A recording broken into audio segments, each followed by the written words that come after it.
Hello friends, e learning की इस video में आपका स्वागत है। ITR 2 का एक लॉन्ग वीडियो ऑलरेडी हमने बनाया हुआ है जिसमें सारे इनकम को हमने कवर किया हुआ है। लिंक आपको नीचे डिस्क्रिप्शन में मिल जाएगा। इस वीडियो में क्या कवर करने वाले हैं जल्दी से बता देता हूं। हमारे पास इस तरीके से फॉर्म नंबर 16 है जहां पर सैलरी का डिटेल हमें दिखाई दे जाता है। उसके अलावा ब्रोकर के पास से हमें स्टेटमेंट मिला हुआ है, तो इसमें short term capital gain, long term capital gain दोनों है, तो दोनों को कवर कर लेंगे। और साथ ही साथ डिविडेंड है, सेविंग बैंक का इंटरेस्ट है, तो उसको भी कवर कर लेंगे। इस वीडियो में salary, capital gain, other source इन तीनों को ही कवर करेंगे। सबसे पहले हम जाते हैं इनकम टैक्स पोर्टल पर। इस तरीके से पोर्टल आ जाएगा। ऊपर आपको लॉगिन का बटन दिखाई दे जाता है, इस पर क्लिक कर दो। पैन नंबर और पासवर्ड का इस्तेमाल करके आप लॉगिन कर लो। लॉगिन करते ही इस तरीके से ITR फाइल करने का पेज आ जाता है, लेकिन सबसे पहले हमें डैशबोर्ड पर जाना है।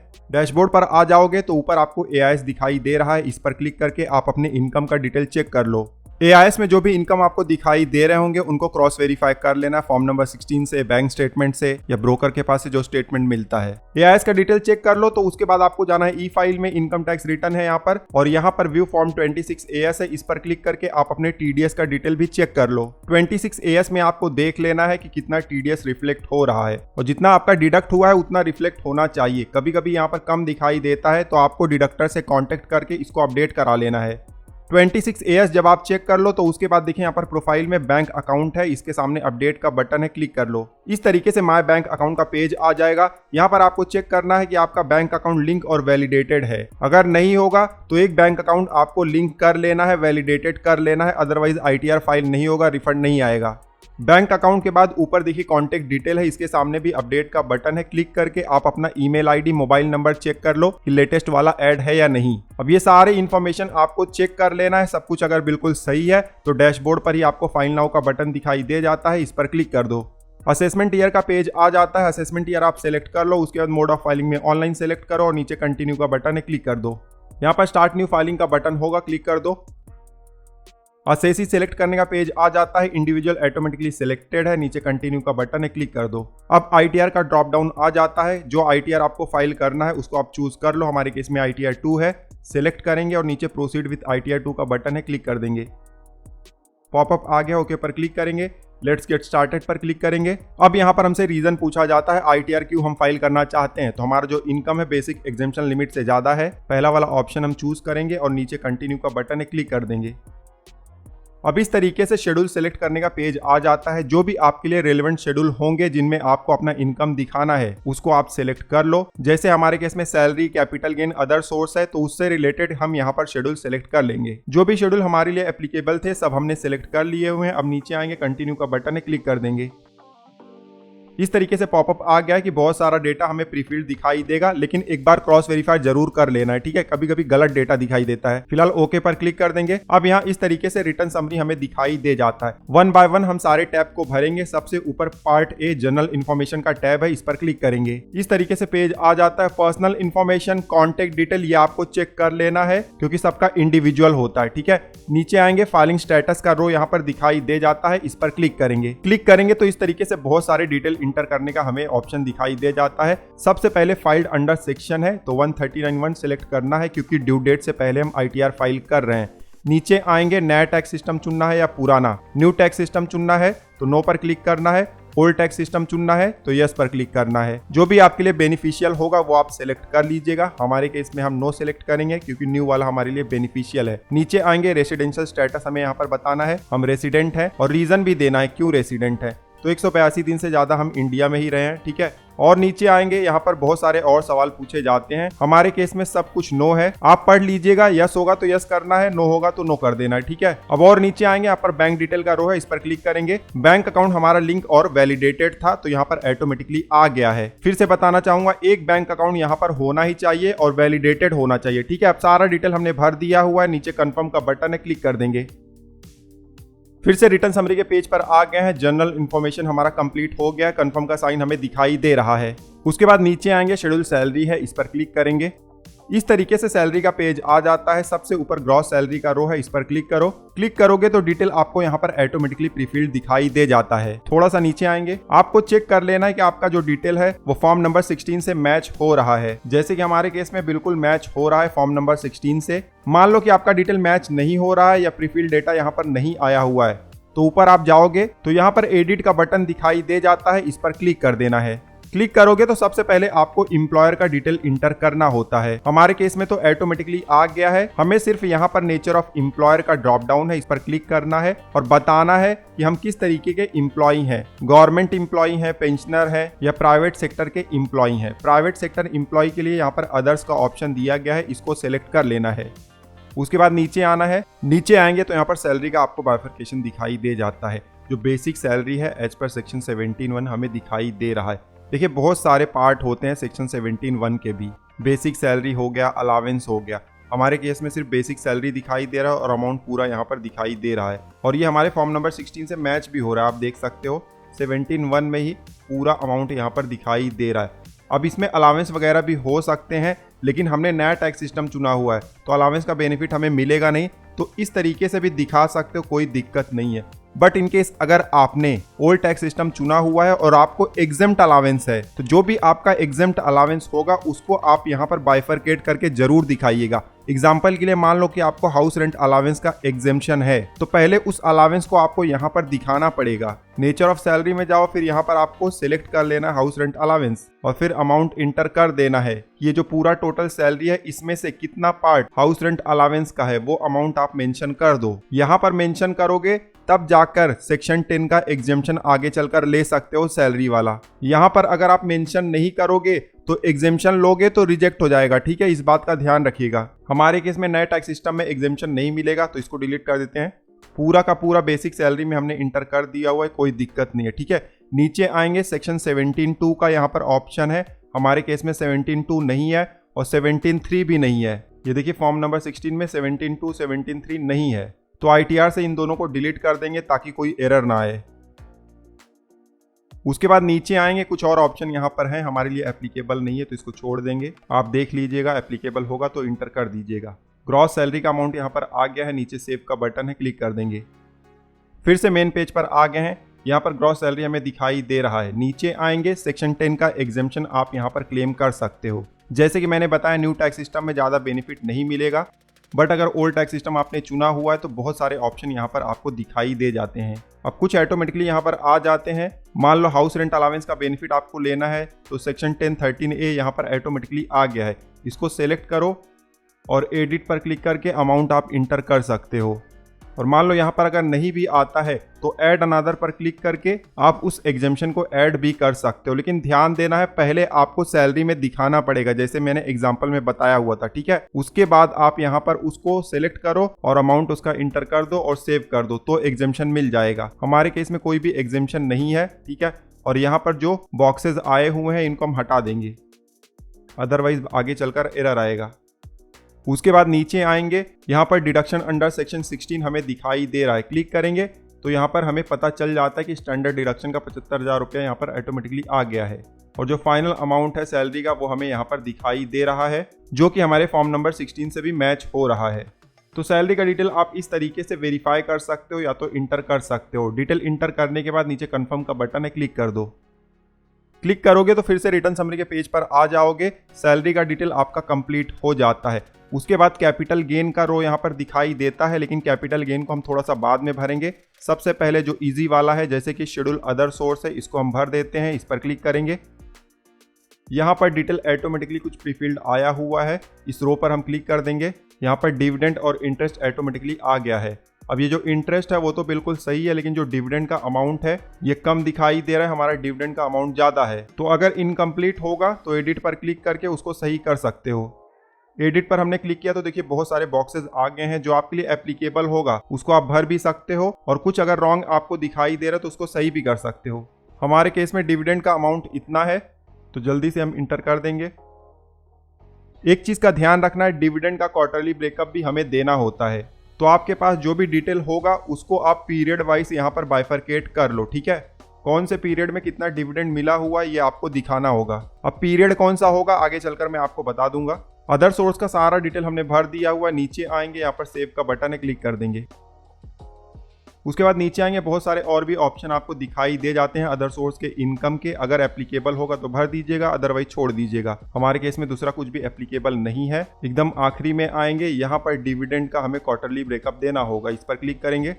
यहाँ पर नीचे आएंगे, देखिए थर्ड रो में यहाँ पर हमें डिविडेंड का टोटल अमाउंट दिखाई दे रहा है। और ऊपर देखिए पीरियड दिया गया है 15 जून से पहले का, उसके बाद देखिए 16 जून से लेकर 15 सितंबर के बीच का। तो इस तरीके से देखिए जब राइट साइड में जाओगे तो बहुत सारे पीरियड दिए गए हैं, कौन से पीरियड में आपको कितना डिविडेंड आया हुआ है डेट के हिसाब से आप निकाल लीजिएगा। ठीक है, हम डेमो बना रहे हैं तो यहाँ पर मैं ऐसे ही मैनुअल कुछ भी इंटर कर देता हूँ। जो भी आप अमाउंट इंटर करोगे आपके फाइनल अमाउंट से मैच होना चाहिए।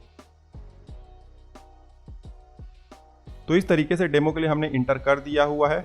फिर से बोलना चाहूँगा, आपको अपने स्टेटमेंट के हिसाब से डिटेल इंटर करना है सही तरीके से। ठीक है, डिटेल इंटर करने के बाद आपको नीचे आना है, यहाँ पर कंफर्म का बटन है, क्लिक कर देना है। फिर से रिटर्न समरी के पेज पर आ गए हैं। यहाँ पर आप देख सकते हो अदर सोर्स का रो भी कंप्लीट हो गया है। अब ऊपर जाएंगे, शेड्यूल कैपिटल गेन है, इस पर क्लिक करेंगे। पॉपअप आ गया, ओके पर क्लिक करेंगे। कैपिटल गेन का पेज आ जाता है। सबसे पहले यहाँ पर शॉर्ट टर्म कैपिटल गेन का रो है, इस पर क्लिक करेंगे। बहुत सारे शॉर्ट टर्म कैपिटल गेन को इस सेक्शन में आप कवर कर सकते हो। जो लॉन्ग वीडियो हमने बनाया हुआ था उसमें बहुत सारी चीजों को हमने कवर किया हुआ था। इस वीडियो में शेयर मार्केट या म्यूचुअल फंड से रिलेटेड जो शॉर्ट टर्म कैपिटल गेन है उनको ही कवर करेंगे। तो उसके लिए आपको सेकेंड वाले रो पर क्लिक करना है, फिर ऐड अनदर पर क्लिक करना है। अब इस तरीके से आपको पेज आ जाता है। यहाँ पर आप सेक्शन सेलेक्ट कर लो। अब यहाँ पर देखिए आपको दो सेक्शन दिखाई दे जाते हैं। थोड़ा सा इसको हम साइड में ले जाते हैं। पहला सेक्शन है कि अगर आपका जो स्टॉक है या म्यूचुअल फंड जो आपने रिडीम किया हुआ है वो 23 जुलाई 2024 से पहले का है तो यहाँ पर आपको दिखाना है, और 23 जुलाई या उसके बाद का है तो इस रो में आपको दिखाना है, तो इस कॉलम में आपको दिखाना है। हमारे केस में शॉर्ट टर्म कैपिटल गेन है, 23 जुलाई से पहले का भी है और 23 जुलाई के बाद का भी है। अब देखिए जीरोधा में आपको डेट नहीं मिलता है, लेकिन ये आपको मैनुअल निकालना पड़ता है। कैसे निकालोगे? ट्रेड वाइज एग्जिट होता है तो वहां पर डेट दिया गया रहता है कि कब आपका सेल हुआ है। तो जल्दी से हम एंट्री कर देते हैं। सबसे पहले 23 जुलाई के पहले वाला एंट्री करते हैं। सबसे पहले वाले बॉक्स में आएगा फुल वैल्यू ऑफ कंसिडरेशन, मतलब सेल वैल्यू। तो सेल वैल्यू हमारा इतना है। उसके बाद कॉस्ट ऑफ एक्विजिशन है, मतलब बाय वैल्यू। उसके बाद जो एक्सपेंडिचर होगा उसको आप यहाँ पर इंटर कर सकते हो। अब एक्सपेंडिचर देखिए हमारे केस में टोटल इतना है और थोड़ा सा ऊपर भी है, लेकिन लॉन्ग टर्म शॉर्ट टर्म में इसको हमने बाइफरकेट नहीं किया हुआ है क्योंकि हमारा अमाउंट ज़्यादा नहीं है और लॉन्ग टर्म में अमाउंट ज़्यादा है तो ये एग्जेम्प्ट है, तो इसीलिए हमने बाइफरकेट नहीं किया हुआ है। लेकिन आपको बाइफरकेट कर लेना है कि कौन सा एक्सपेंसेस कौन से ट्रांजैक्शन को बिलोंग करता है। यहाँ पर देखिए ट्रेड वाइज एग्जिट है, इसमें आपको एक्सपेंसेस भी पता चल जाता है कि कौन से ट्रेड में कौन सा एक्सपेंसेस मेंशन किया गया है। ठीक है, तो हमारे केस में हम इसको छोड़ देते हैं क्योंकि अमाउंट बहुत ही ज़्यादा कम है। अब 23 जुलाई से पहले का हमने ट्रांजैक्शन यहाँ पर इंटर कर दिया हुआ है। उसके बाद जो 23 जुलाई के बाद का है उसका डिटेल भी इंटर करेंगे। सबसे पहले full value of consideration inter करेंगे। उसके बाद कॉस्ट ऑफ एक्विजिशन, उसके बाद एक्सपेंसेस आप यहाँ पर इंटर कर सकते हो। ध्यान देना है, मैं एक्सपेंसेस इंटर नहीं कर रहा हूँ इसलिए आपको भी नहीं करना, ऐसा आप बिल्कुल ना सोचे, क्योंकि एक्सपेंसेस आप इंटर करोगे तो आपका जो शॉर्ट टर्म कैपिटल गेन है और कम हो जाएगा और कम टैक्स लगेगा। ठीक है, तो देखिए मैंने यहाँ पर दोनों पीरियड का डिटेल इंटर कर दिया हुआ है। फाइनल यहाँ पर अमाउंट आ गया है शॉर्ट टर्म कैपिटल गेन का। अब दो पीरियड का अलग अलग टैक्स रेट होगा इस साल। ठीक है, फाइनल अमाउंट आ गया है, नीचे सेव का बटन है, क्लिक कर देंगे। शॉर्ट टर्म कैपिटल गेन हमारा कंप्लीट हो गया है। अब नीचे आएंगे, लॉन्ग टर्म कैपिटल गेन का डिटेल हमें इंटर करना है। लॉन्ग टर्म कैपिटल गेन अगर शेयर मार्केट से हुआ है, म्यूचुअल फंड से हुआ है तो यहाँ पर आप इंटर नहीं कर सकते हो, उसके लिए एक अलग से शेड्यूल है। तो इस पेज को फिलहाल हम कंफर्म कर देंगे। फिर से रिटर्न समरी के पेज पर आ जाएंगे। यहाँ पर शेड्यूल 112A है, इस पर क्लिक करेंगे, ओके पर क्लिक करेंगे। अब स्टॉक सेल करने पर या म्यूचुअल फंड पर लॉन्ग टर्म कैपिटल गेन हुआ है तो यहाँ पर आप दिखा सकते हो। ऐड अनदर का बटन है, क्लिक करो। यहाँ पर सबसे पहले आपको बताना है कि जो शेयर आपने सेल किया हुआ था उसको आपने खरीदा कब था, 31 जनवरी 2018 से पहले या उसके बाद। अब हमारे केस में देखिए लॉन्ग टर्म कैपिटल गेन ये कंपनी का था, तो ट्रेड वाइज एग्जिट में जाएंगे तो यहाँ पर एंट्री डेट भी दिया गया होता है। तो आप देख सकते हो 2021 में हमने परचेस किया हुआ था, 2024 में सेल किया हुआ है। तो फिर से ITR में आएंगे, शेयर एक्वायर्ड के ड्रॉप डाउन पर क्लिक करेंगे और जनवरी 2018 के बाद वाला ऑप्शन सेलेक्ट कर लेंगे क्योंकि हमारा 2021 में एक्वायर हुआ था। अब उसके बाद पूछा जाता है कि शेयर हमने बेचा कब है, तो 4 जून को बेचा हुआ है। सब शेयर हमने 4 जून को बेचा हुआ है, तो यहाँ पर हम बिफोर 23 जुलाई 2024 सेलेक्ट कर लेंगे। अब यहाँ पर बहुत सारा डिटेल हमें नहीं भरना पड़ेगा। अब नीचे आएंगे, फुल वैल्यू ऑफ कंसिडरेशन हम इंटर कर देंगे।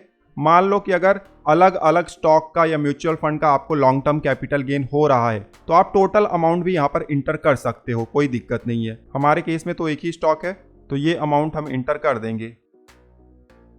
उसके बाद कॉस्ट ऑफ एक्विजिशन हमें इंटर करना है।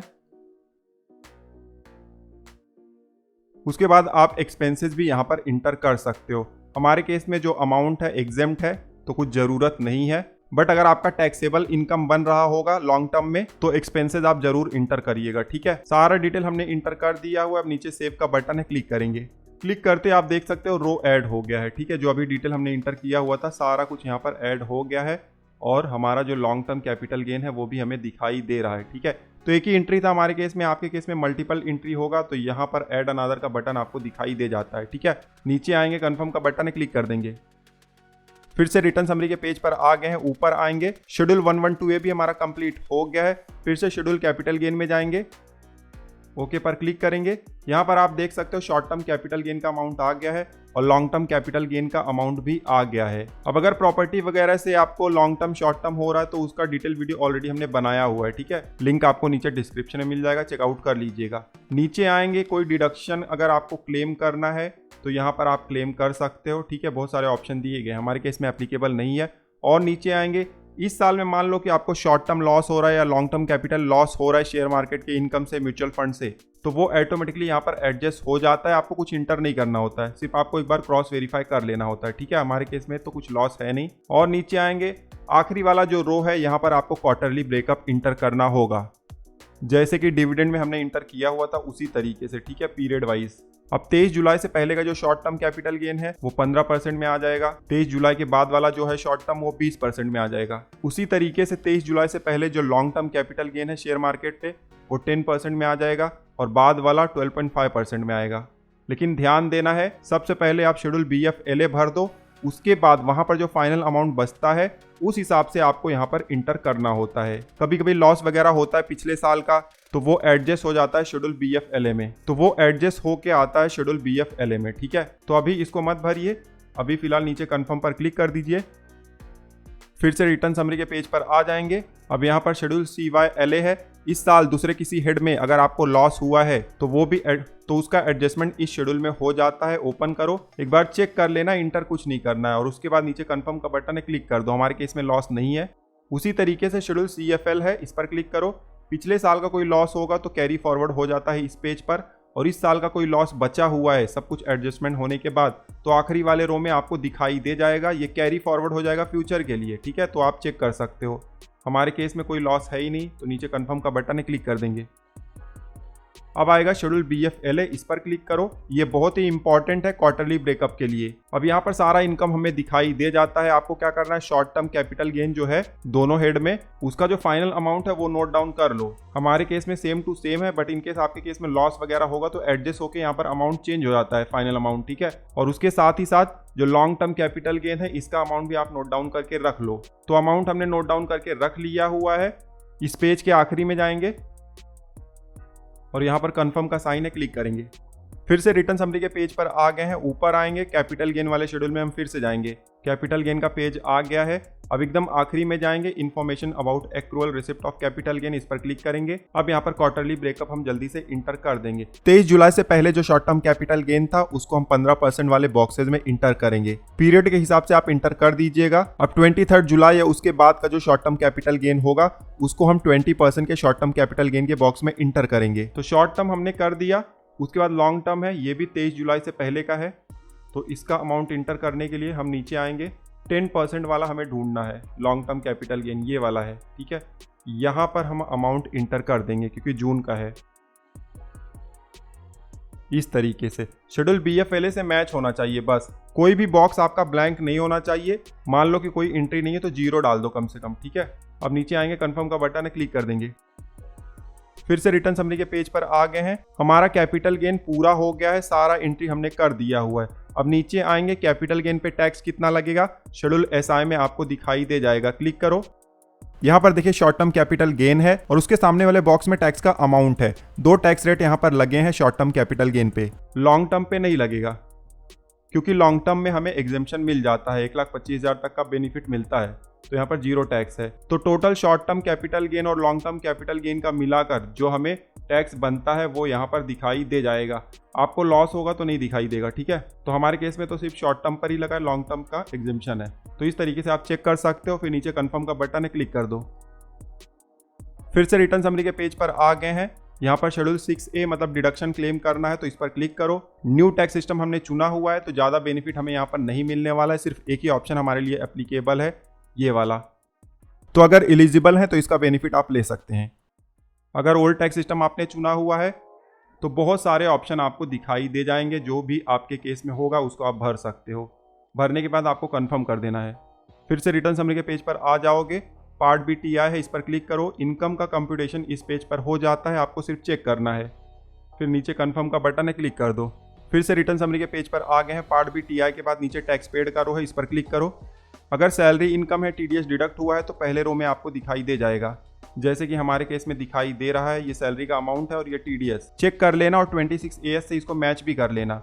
कुछ रॉन्ग होगा तो एकदम आगे जाना है, चेक बॉक्स है, सिलेक्ट करो और एडिट पर क्लिक कर दो और फिर सही करके सेव कर देना है, ठीक है। हमारे केस में बिल्कुल सही है, मिनिमाइज कर देंगे। सैलरी के अलावा अदर सोर्स या दूसरे किसी इनकम पर TDS डिडक्ट हुआ है तो सेकंड रो में दिखाई दे जाएगा। उसके अलावा इनकम टैक्स पेमेंट आपने किया हुआ है तो आखिरी वाले रो में आपको दिखाई दे जाएगा, चेक कर लीजिएगा। यहाँ मैनुअल भी आप ऐड कर सकते हो, ठीक है। डिटेल इंटर कर दो या चेक कर लो, उसके बाद नीचे कन्फर्म का बटन है, क्लिक कर दो। सारा शेड्यूल हमने भर दिया हुआ है। अब नीचे आएंगे, पार्ट बी TTI है, इस पर क्लिक करेंगे। यहाँ पर इनकम टैक्स का कंप्यूटेशन हो जाता है, आप देख सकते हो इतना टैक्स बन रहा है। नीचे आएंगे, ये सेज है, टोटल इतना अमाउंट बन रहा है टैक्स का। हमारा जो TDS डिडक्ट हुआ है वो इतना है और यहाँ पर हमें रिफंड आ रहा है। तो इस तरीके से कंप्यूटेशन हो जाता है। आखिरी में एक सवाल पूछा गया है, यस या नो आप कर सकते हो। हमारे केस में नो है तो नो सिलेक्टेड रहने देंगे और नीचे कन्फर्म का बटन है, क्लिक कर देंगे। फिर से रिटर्न समरी के पेज पर आ गए हैं। सारा शेड्यूल हमने भर दिया हुआ है। नीचे प्रोसीड टू वेरिफिकेशन का बटन है, इस पर क्लिक कर देंगे। इस तरीके से प्रीव्यू का पेज आ गया। चेकबॉक्स पर क्लिक करेंगे, यहाँ पर प्लेस इंटर करेंगे। उसके बाद नीचे आएंगे, यहाँ पर प्रोसीड टू वैलिडेशन का बटन है, क्लिक कर देंगे। क्लिक करते ही वैलिडेशन सक्सेसफुल का स्क्रीन दिखाई दे जाता है। अब नीचे प्रीव्यू का बटन है, क्लिक करेंगे। जो भी डिटेल ITR में अभी हमने भरा हुआ था सारा डिटेल यहाँ पर दिखाई दे जाएगा। लेफ्ट साइड में देखिए टैब है, जो इन्फॉर्मेशन आपने भरा हुआ है सबको आप वेरीफाई कर सकते हो क्लिक करके, ठीक है। सब कुछ अगर सही होगा तो आपको नीचे आना है, प्रोसीड टू वैलिडेशन पर क्लिक करना है। यहाँ पर भी वैलिडेशन सक्सेसफुल आपको दिखाई दे जाएगा। अब नीचे प्रोसीड टू वेरिफिकेशन का बटन है, क्लिक कर दो। कंप्लीट योर वेरिफिकेशन का पेज आ जाता है। यहाँ पर ई-वेरीफाई नाउ पर क्लिक करो और नीचे कंटिन्यू का बटन है, क्लिक कर दो। अब यहाँ पर बहुत सारे ऑप्शन आ जाते हैं ई-वेरिफिकेशन के लिए। सबसे इजी है आधार OTP वाला, पहला वाला ऑप्शन आप सिलेक्ट करो। सिलेक्ट करने के बाद नीचे कंटिन्यू का बटन है, क्लिक कर दो। इस तरीके से पॉपअप आ जाता है। आई एग्री के चेकबॉक्स पर क्लिक करो और जनरेट आधार OTP के बटन पर क्लिक कर दो। आधार रजिस्टर्ड मोबाइल नंबर पर OTP आएगा, OTP इंटर कर दो और उसके बाद नीचे वैलिडेट का बटन है, क्लिक कर दो। क्लिक करते इस तरीके से कंफर्म सबमिशन ऑफ रिटर्न का पॉपअप आ जाता है। यहाँ सबमिट का बटन है, क्लिक कर दो। सबमिट पर क्लिक करते ही फिर से यहाँ पर एक वैलिडेशन होता है और यहाँ पर लिखा गया कि सबमिटेड सक्सेसफुली, कोई भी एरर नहीं है। नीचे यहाँ प्रोसीड का बटन है, क्लिक कर देंगे और हमारा ITR सक्सेसफुली फाइल हो गया है और वेरीफाई भी हो गया है। अब हमें कुछ भी नहीं करना है, सिर्फ वेट करना है। जब हमारा ITR प्रोसेस हो जाएगा तो रिफंड आ जाएगा। नीचे डाउनलोड रिसिप्ट का बटन है, इस पर क्लिक करके ITR का कॉपी डाउनलोड कर सकते हो। तो दोस्तों इस वीडियो में हमने देखा कि हम किस तरीके से सैलरी इनकम को, कैपिटल गेन को और अदर सोर्स को ITR 2 में दिखा सकते हैं। बहुत ही आसान प्रोसेस था। इन तीनों के अलावा दूसरा कोई भी इनकम है जो ITR 2 में आप दिखाना चाहते हो तो स्क्रीन पर आपको वीडियो दिखाई दे रहा है, क्लिक करके चेकआउट कर सकते हो। इस वीडियो में बस इतना ही। मिलते हैं आपसे अगले वीडियो में, तब तक आप हंसते रहो, मुस्कुराते रहो। धन्यवाद।